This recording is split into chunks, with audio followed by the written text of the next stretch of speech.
रात के 8 बज रहे थे, लेकिन सन्नाटा ऐसा था मानो वक्त सदियों पहले थम गया हो। अरे भाई, आज तो हमारी खैर नहीं, काम के चक्कर में इतनी देर हो गई, रामू ने हाँफते हुए कहा। उसके माथे पर पसीने की बूंदें चमक रही थीं। उसका साथी श्याम कांपते स्वर में बोला, मैंने कहा था आज सेठ के यहाँ ही रुक जाते हैं। अब सामने वो मनहूस हवेली है, अगर उस शैतानी साए ने हमें देख लिया तो हमारी लाशें भी नहीं मिलेंगी। तभी दूर अंधेरे में खड़ी उस विशाल और खंडहर हवेली से एक अजीब सी आवाज आई, जैसे कोई लोहे की जंजीरें जमीन पर घसीट रहा हो। दोनों ने एक दूसरे की तरफ देखा और बिना पीछे मुड़े सरपट दौड़ लगा दी। जब वे काफी दूर निकल आए, तब जाकर उनकी जान में जान आई। भगवान का शुक्र है आज बच गए, उस तरफ दोबारा कभी नहीं जाऊंगा, श्याम ने लंबी सांस लेते हुए कहा।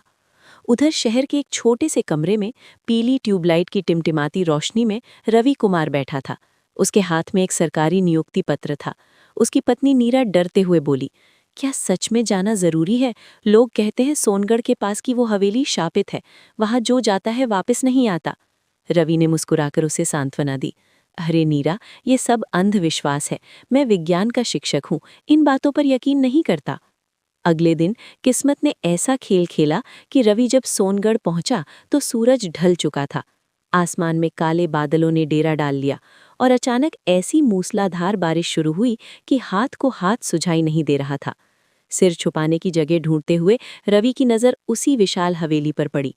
मजबूरी में वो उसके ऊंचे और भारी दरवाजे की ओर भागा। जैसे ही रवि ने हवेली के अंदर कदम रखा, हवा एकदम ठंडी हो गई। अंदर से सड़ी हुई लाशों जैसी दुर्गंध आ रही थी। अचानक भारी दरवाजा अपने आप जोर से बंद हो गया। धड़ाक। रवि का दिल जोर से धड़कने लगा। उसने फोन की टॉर्च जलाई। दीवारें काली पड़ चुकी थीं और उन पर खून जैसे गहरे लाल रंग के हाथों के निशान थे, जो फर्श से छत की ओर जा रहे थे, मानो कोई तड़पते हुए ऊपर खींचा गया हो। तभी उसे एक सिसकी सुनाई दी।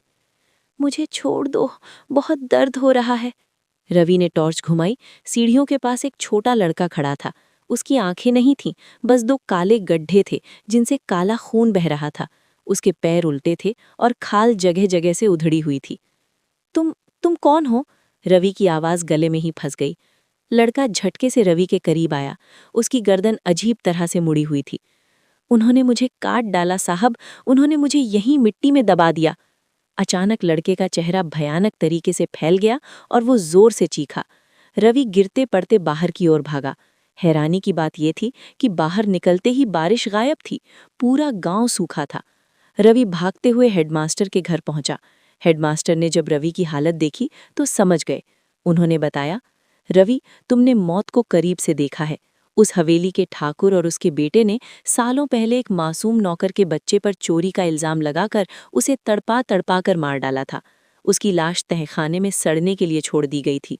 तब से वो बच्चा वहां आने वाले हर इंसान से मुक्ति मांगता है, लेकिन लोग डरकर भाग जाते हैं। अगली सुबह रवि डर के बावजूद हेडमास्टर को लेकर वापस हवेली गया। दिन की रोशनी में भी वहां सन्नाटा पसरा था। तहखाने का रास्ता ढूंढना मुश्किल था, लेकिन उस अदृश्य बच्चे की सिसकियों ने उन्हें रास्ता दिखाया। वहां कोने में पत्थरों के नीचे एक छोटी सी कंकाल नुमा देह दबी हुई थी। रवि ने हिम्मत जुटाई और उस बच्चे के अवशेषों को बाहर निकाला। उसी शाम गांव के पंडित की मदद से उस बच्चे का अंतिम संस्कार किया गया। जैसे ही चिता की अग्नि आकाश की ओर उठी, हवेली की खिड़की पर खड़ा वो भयानक लड़का धीरे धीरे एक शांत और मासूम चेहरे में बदलने लगा। उसने रवि की ओर देखकर हाथ हिलाया और धुएं के साथ विलीन हो गया।